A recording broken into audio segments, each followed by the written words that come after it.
ایک ایسا آدمی بھی ہوگا قیامت کے دن جس کے دونوں پلڑے برابر ہوں گے، نیکی کے پلڑے بھی برابر اور گناہوں کا پلڑا بھی بھرا ہوا ہوگا۔ نیکی کے پلڑے میں ایک نیکی اگر مل جائے تو جنت میں جائے گا، اگر گناہوں کے پلڑے میں ایک گناہ اگر چڑھ جائے تو وہ جہنم میں چلا جائے گا۔ ایسی صورت میں نیکی کی تلاش میں وہ نکلے گا۔ مفسرین کہتے ہیں نیکی کی تلاش میں نکلے گا وہ، پہلے اسے کون یاد آئیں گے؟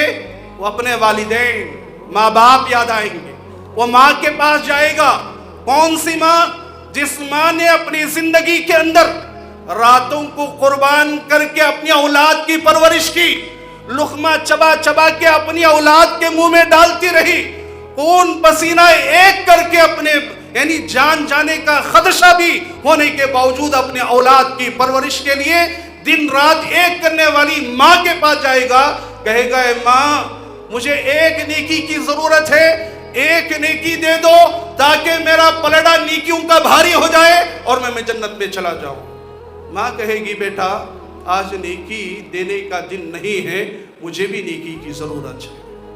تو میرے بھائیوں ایسے ہی وہ اپنے باپ کے پاس جائے گا، اپنی اولاد کے پاس جائے گا، اپنے رشتہ داروں کے پاس جائے گا۔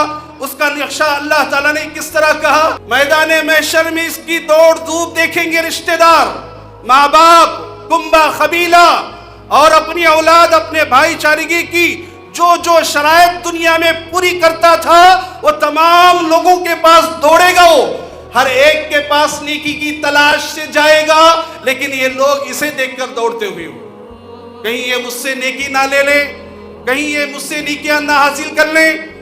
تو یہ دنیا کے اندر اور آخرت کے اندر کا مسئلہ ہے۔ آخرت کے اندر نیکی کی ضرورت ایسی ہوگی، اللہ کہیں گا ایک نیکی لا جنت میں چلا جا۔